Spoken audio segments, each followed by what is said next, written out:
E se tudo, absolutamente tudo o que nos contaram sobre a história da humanidade estivesse errado? Essa é a premissa, assim, super audaciosa de O Despertar de Tudo, um livro que está virando de ponta cabeça a nossa compreensão do passado. Hoje a gente vai mergulhar fundo nesta obra que é, sem exagero, revolucionária, de David Graeber e David Wengrow. Desde sempre, a gente ouve que a civilização tem um preço, né? E o preço é a nossa liberdade. Que para construir cidades, para desenvolver tecnologia, a gente teve que aceitar a desigualdade como se fosse um mal necessário. Mas e se isso não for verdade? O Despertar de Tudo desafia essa ideia de frente, questionando a base de toda a nossa história. A história que a gente aprende na escola é quase uma linha reta. Primeiro, caçadores-coletores. Aí viramos agricultores. Depois, surgem as cidades e, finalmente, os estados, com reis e hierarquias. Parece um caminho inevitável, certo?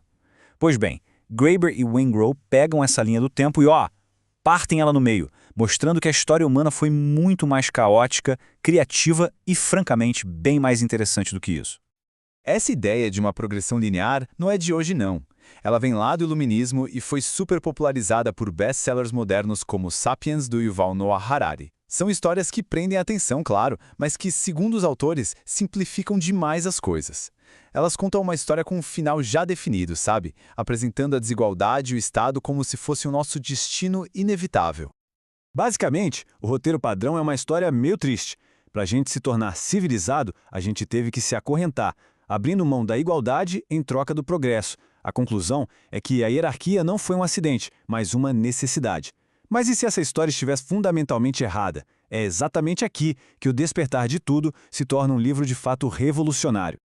O que Graeber e Wengrow fazem é virar esse roteiro de cabeça para baixo.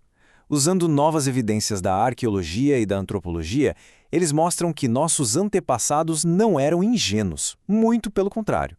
Eram atores políticos super sofisticados que experimentavam com diferentes formas de organização social de propósito, escolhendo e descartando hierarquias como quem troca de roupa. Poderíamos estar vivendo sob concepções radicalmente diferentes. A escravidão em massa nunca precisou acontecer. Essa é a mensagem central do livro. A nossa realidade de hoje não era o único destino possível. Outros mundos não só eram possíveis, como eles de fato existiram. E o livro não fica só na teoria, não. Ele apresenta um verdadeiro desfile carnavalesco de exemplos que desafiam tudo que a gente acha que sabe. Cidades enormes, super complexas que funcionavam sem reis, sem uma elite no poder. Sociedades que eram hierárquicas numa estação do ano e na outra completamente igualitárias. É uma imagem da história humana muito mais rica, mais dinâmica e até mais divertida do que a gente jamais imaginou. Mas afinal, como é que os nossos antepassados conseguiam manter essa diversidade política incrível? O livro identifica alguns princípios fundamentais, algumas liberdades perdidas que eram a base dessa experimentação social constante.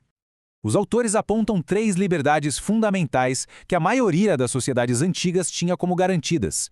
A liberdade de simplesmente ir embora, se mudar, a liberdade de desobedecer ordens e, talvez a mais importante, a liberdade de criar novas formas sociais. Isso não era só uma ideia bonita, era a prática do dia a dia que impedia que o poder se concentrasse de vez. Outro conceito-chave que eles trazem de volta é a esquizogênese. É basicamente a tendência dos grupos se definirem em oposição aos seus vizinhos. Imagina só, uma comunidade olhando para a tribo do outro lado do rio e falando: eles são guerreiros e têm um rei, então nós vamos ser pacíficos e não teremos líderes. Era um jeito de se criar culturalmente de forma consciente, mostrando que a identidade social era uma escolha, não um destino. Claro, uma teoria tão radical como essa estava fadada a causar polêmica. E, de fato, O Despertar de Tudo gerou um debate intensíssimo no mundo acadêmico. Vamos dar uma olhada em algumas das principais críticas. As críticas vêm de várias frentes. Alguns arqueólogos acusam os autores de escolherem a dedo só os dados que apoiam a tese deles. Já os críticos com uma visão mais materialista, que dão mais peso para a economia, dizem que o livro foca demais nas escolhas culturais e acaba ignorando como as condições de produção limitam essas escolhas. E algumas feministas apontam que o livro, apesar de ser bem radical, não questiona tão a fundo assim as estruturas de gênero e da família. Algumas reações foram bem hostis, na verdade. Um crítico, por exemplo, chegou a dizer que a tese do livro é um disparate totalmente incoerente. O argumento dele é que essa ideia de que as pessoas podem simplesmente escolher sua estrutura social é ingênua e ignora as realidades do poder e da economia.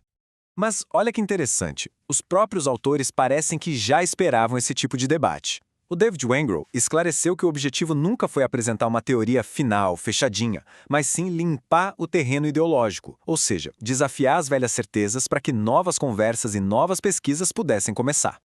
Então, no meio desse debate todo, o que fica? Qual é o verdadeiro legado de O Despertar de Tudo? Muitos acadêmicos dizem que o livro é generativo. O maior mérito dele talvez não seja dar todas as respostas, mas sim forçar a gente a fazer perguntas melhores, mais ousadas. Ao demolir as narrativas antigas que nos deixam paralisados, a obra abre um espaço gigantesco para a gente pensar o nosso passado de outras formas. E isso nos leva à questão final, e talvez a mais importante de todas. Se o nosso passado não foi uma marcha inevitável em direção à desigualdade, mas sim um campo de possibilidades quase infinitas, o que isso nos diz sobre o nosso futuro? O Despertar de Tudo não é só um livro de história, é um convite para a gente reimaginar o que é ser humano e o que a gente ainda pode se tornar.